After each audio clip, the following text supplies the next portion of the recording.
sự áp con có xuống không có to cũng có lần sau lắm tôi một lần xem một lần một sắp xem anh sẽ có mất rồi mà bây giờ nên nhớ tàu giờ như thế nào nếu xuống nó sẽ có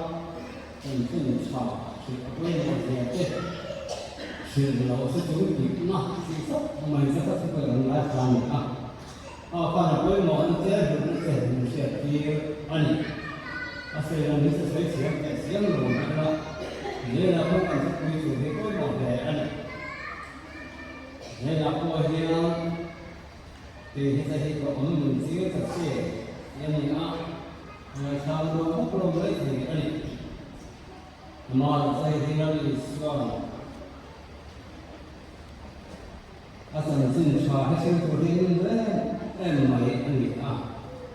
la sa ma ta ro ni ro ni sa ya lu ni ani sun ni wa in su ko ya man ani bo ani sam ni sin sa ko ba ba bu ni ni ko man la he se ko ha ma ba Insieme che sai come sono io che mi sono in fin fa non sono per qua e sai come siamo so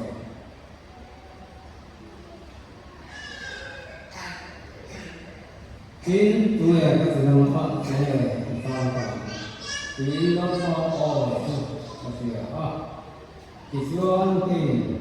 thì hết có một tiếng sẽ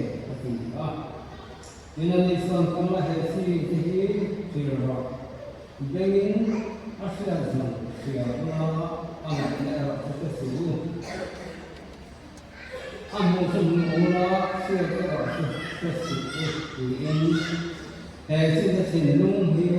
sao là anh đến thì mong nó anh để anh bị xì chia rồi cái đầu xóa anh không hiểu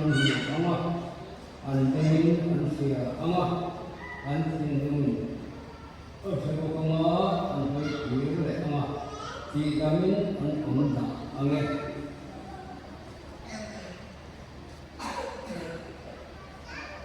xem xin sao giờ không được gì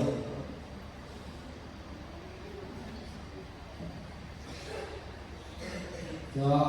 sợi cũng sợi sáng sợi đây cũng sợi đó nó liền không thể nó để mình chơi làm ăn thì quên mình đi siêu không thể là cái gì anh nói như vậy nên phải siêng thì mình anh đi qua tất cả các siêng mình mới được bên lalu pada zaman siapa mana sama contohnya lalu pada zaman insya Allah mesti yang sekolah lalu bangun kau ini lain ini bisa menjadi mas lain pol dengan dokter pol ini asal ini orang sih lolah jadi seperti mana sih lalu sering Paul Allah ini sesuatu yang sesuatu yang amal sesuatu ini sesuatu ini tujuan besar apa ini kita menurut sangat ini sesuatu yang sesuatu yang ini sesuatu yang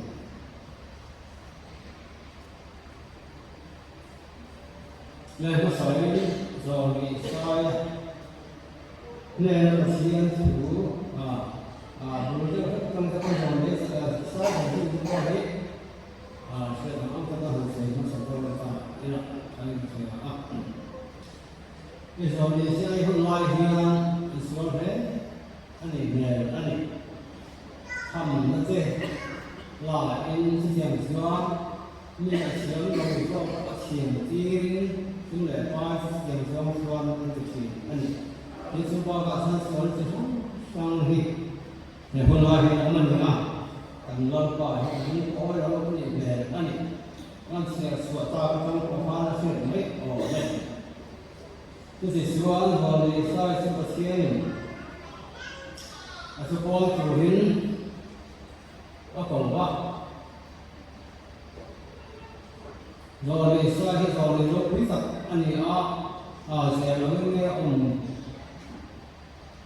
tiền phan không nghe lắm để đến pasien lắm ở đâu quỳ thế pasien nó sự suy ra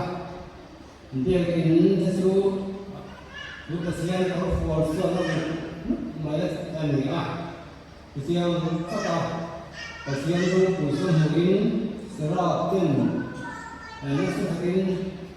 pasien nó sẽ hình sẽ tiền sơn nó quý sẽ tin ra hình anh pasien nó sản phẩm kia không phải sản phẩm kia pasien các tin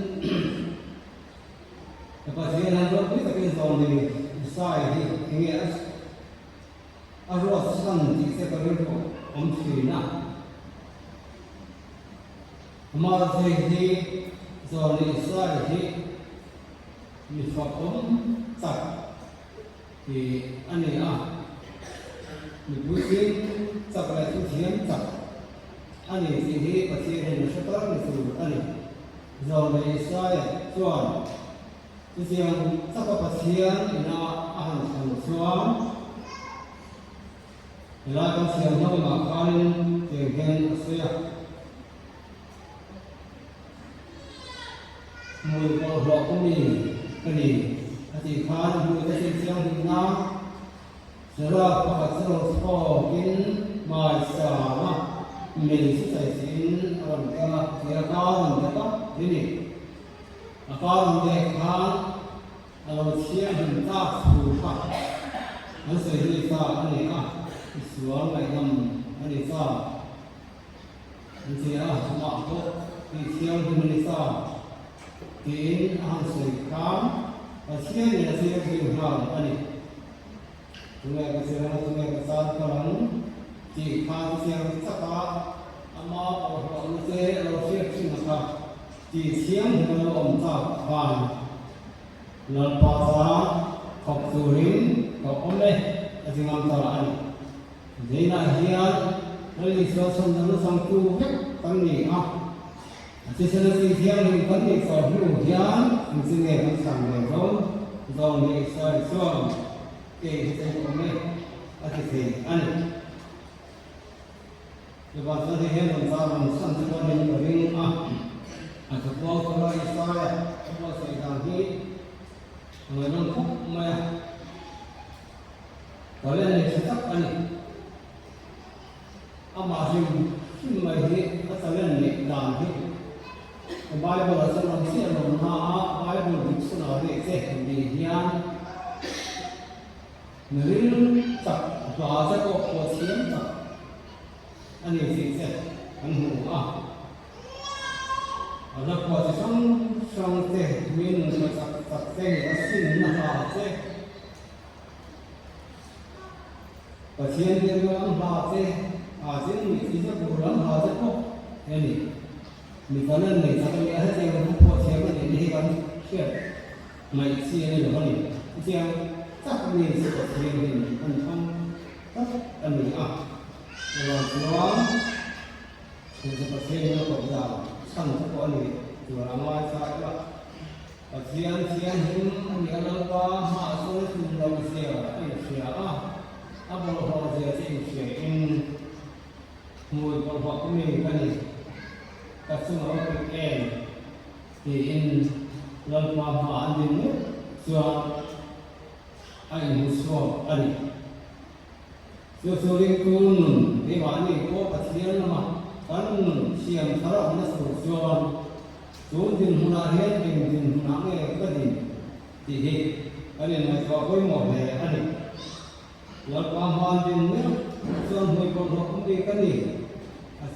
xuống thì gì ở đây ảo số người này xuống đây là xuống làm sự cố tình mọi sao mà mấy sẽ chưa mù vẹn vào mình chú cho là thực hiện hiện tại thì gắn đủ anh siwa siwa có cái xem này anh tin anh thì gắn đủ tin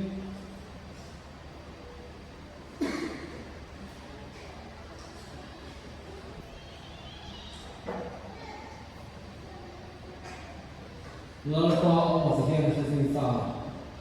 gì nữa anh có xuân ngay cái thứ ngay cái to có lắm gì usaha dengan semata ani sin hai di zaran lalu so Krista an zina ani sung hui le yang mai hi Krista han ni ko so so ani bawin izong ni sai hi zaran sa nin alam lalu so sam sin hi kan su su ni la hian chuan dòng này xoay phát triển những cái mặt bề thực sự này anh xin phát bảo về anh hùng tiền phát bảo về này cho bản thân thì mấy cái tổ của mình thì bật lên sẽ vào con miệng nó sẽ tạo cái vào những cái tiền về cái pha nó cái có một cái không thể anh nhỉ cho bản thân là vài số cái sao không về là làm việc tù nó vào sẽ có cái gì cái dòng này xoay cái chung chung thấy sống quá, các bạn biết cái số thế, anh suy à, chung chung đến chân chung chung anh đi giải thế, lúc mà thiền xuân, thì thiền chắc là thủ đúng không? Mới chỉ xin thì anh đồng chí cái đồng thiền này anh, nhưng mà sau màเราxuống cái qua ngày các bạn ngày các về là đâu cần Aduh, sama ini yang sudah tersedia cepat. Kalau dia tidak yang penuh, ani, pa ini sirang, mungkin kita terus ini dari selesai ini Coba Tuhan akhirnya zolai sai su aka dia si siang jum, angai dia ini zong so nó có mai là bên có bên có thể có mai là bên cái xe cả năm mấy đây sơn bên đó phần trăm bên đó thì xe chúng ta anh nữa em mình sẽ không phải có so nền thì đó mình không phải là anh so sự thế nào cũng sẽ làm được cái là thế là cũng có nó sẽ mình sẽ không có tâm trạng nó thế còn nó không dễ là tiền cái cái gì nó được coi mà này siang pai siang itu teh, saya masih siang masih dengar soal bin. Siang pai siang Krista mengenai santanta. Kalau kita dulu nol bin santanta ani ini. Asal pun pai saya apa kita boleh aku. Coba soal bagi kita, semua sangat cara mana lesui. Lalu sorok yang bukan baru kuitan berkuah mak. Sanksi sarong baru kuitan di. Baru kuitan sanksi cahaya bersih tak ani.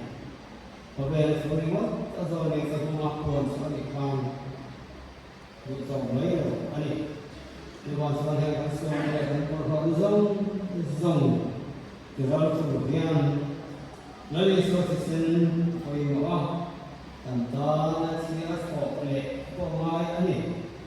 cuma ini cuman mungkin mereka ini sih, dia nak yang kasih tak sini Tengok orang Kristen mau yang sih ini, jadi cuma satu nak yang ini kan sama, kan so, itu kasih kasih pemain soal ini, lalu soal Kristen zong sukir, kami sih dia nak kasih orang sini. Mình chia rồi thì thế sẽ có vấn đề. Nhưng mà chúng ta sẽ trong cuộc khám và ảnh hưởng đến sự khi ta có bao nhiêu đó nó cho rằng thì bằng quốc bình đặc chia cho vấn đề gì. Sự việc của mình là anh ấy. Nhưng mà chúng ta có bao nhiêu đó thì hiện sẽ là hiện sẽ. Vì sao không có sự mình chia với mình. 还是现在我说为什么上天爱我把它起啊？就方面为什么我们起呢？现在我在说嘛，你三年做，我是爱学错了，3年做错了有的人，刚起爱起这个弄的，就把说那个说非啥是很大的起爱起很大的错了，所以错了弄做归属这个你啊。如果那些本人呢，这个行业你自己搞个点处，那อันนู้นว่าจะซื้ออันว่ามีซาอันนู้นก็น่าสูงเล่นดีเองแล้วเลยสอบกันตาเสียงเป็นหมอแล้วอันนี้เราเป็นผู้ช่วยดีระหว่างส่วนคุณเชื่อจะเสียสิกับเราไม่เชื่อเลยน่าโอ้อันนี้สองนี้สิโอ้เราเราเสียที่สุดทำไมเราก็เสียทำไมเราต้องเสียเทียมสวยสอนให้เราต้องชีวิต就是你这个方面你没那学对吧？你说话些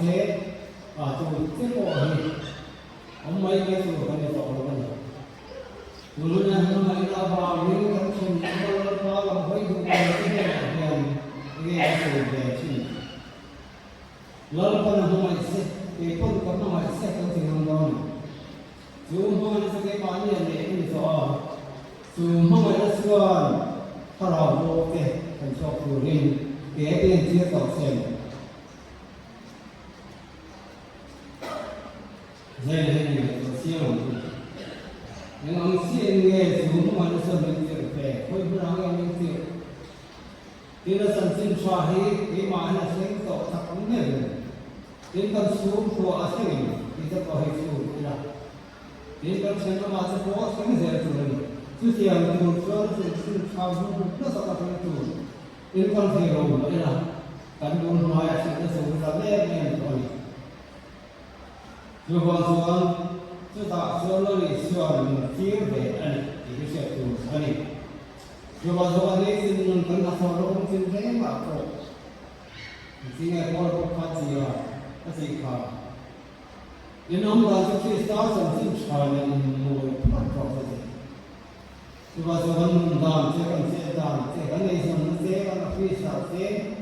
กันสกุลกันนักสกุลนี่อันเพื่อเอาดูสันสิชาในส่วนกันนุ่มเท่านี้ที่ที่มาเรียนสอนเสียนะสื่อสิ่งสิ่งตัว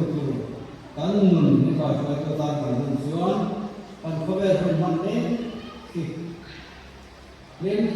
สกิลเฮาส์นี่แหละนั่นชอบมันก็kan om sedon ani sumai pun di lupa beli soal setiap singa sika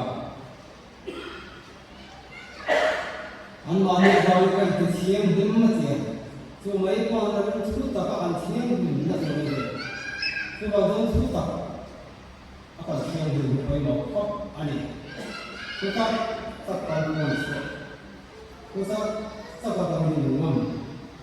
muốn ăn con không lại bao lại không bao theo tôi một tập thể này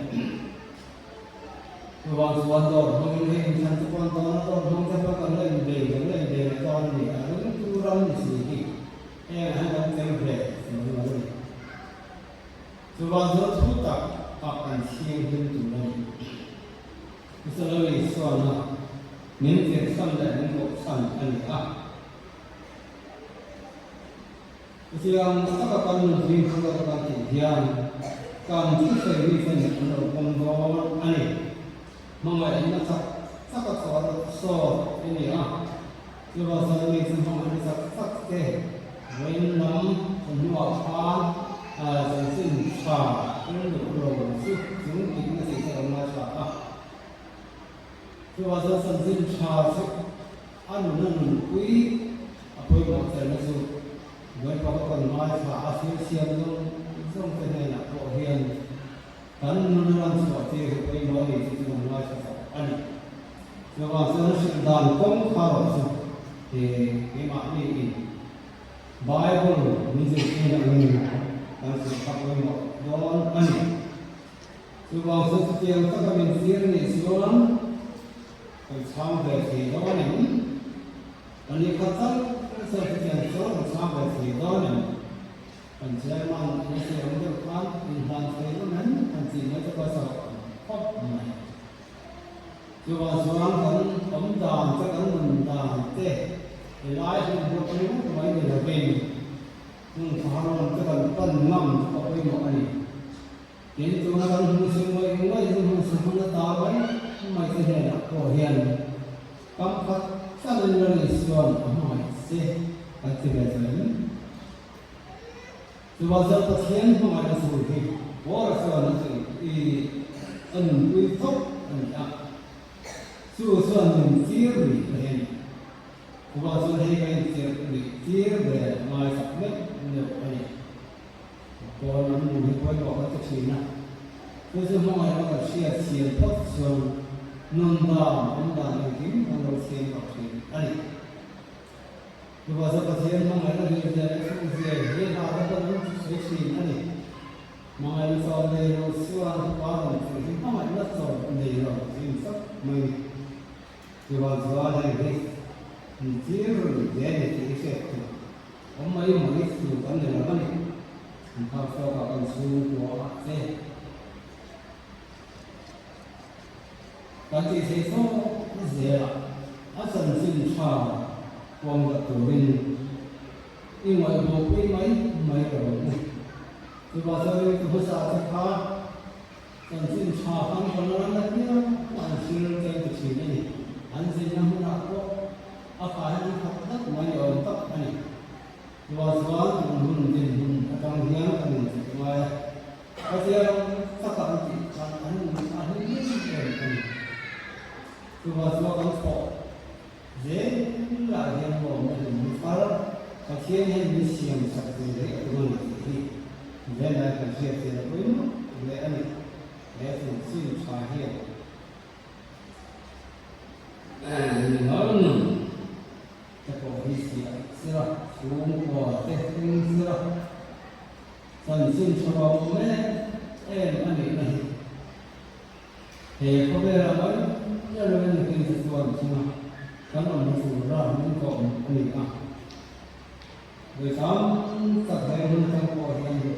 số dân sinh cho của mình có gì số bao giờ có thể số lại tạo đàn thế và thế số tất cả các sự đàn thế thì bao giờ có thể số ông ấy xây số ông ấy để lại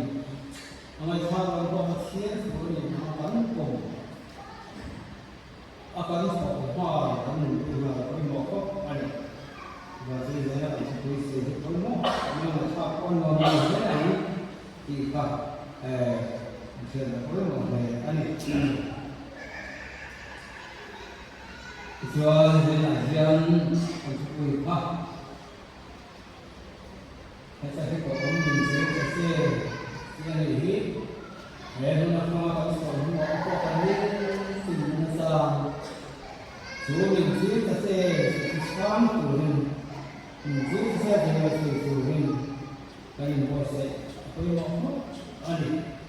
còn có về mình chia sẻ rồi ta sẽ có một cái tăng cầu anh ông trong mình hay sinh trái anh quang đó và có society nó mà sẽ nó sang chỗ là hiện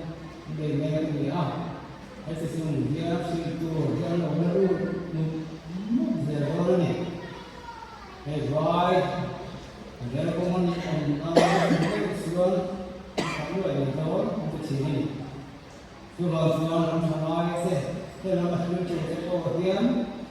trong mà chúng ta có thể quên vào không mà cái vai của nó gì rồi tôi quên một cái này cái vai của nó có cái làm chuyện quên một cái đó là những cái hàng dưa cái ăn ăn để nó không mà thế là bạn chỉ tấm chẳng quên một không thể xử lý nhiều bên và khiến chủ thì chúng làm đây nó có thể bị nhiều vào mình cắn rửa với mỗi cái này mình xưa còn có thể với mấy vào bản cái xem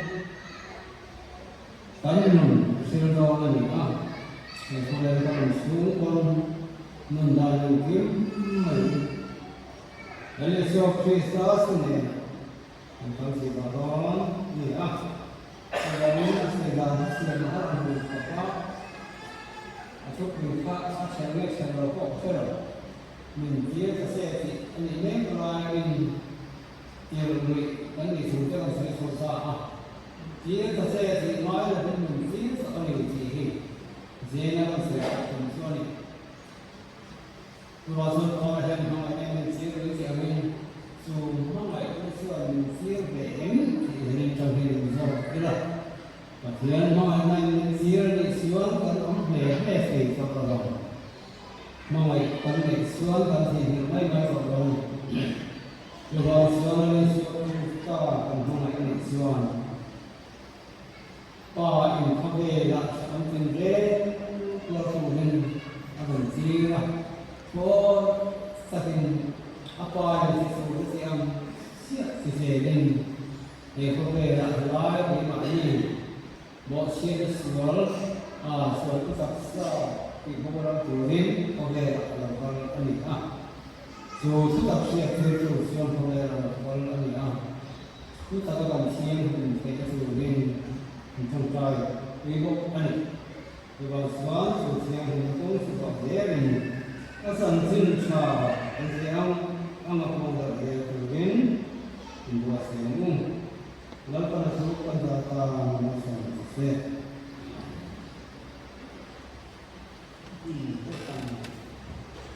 untuk itu juga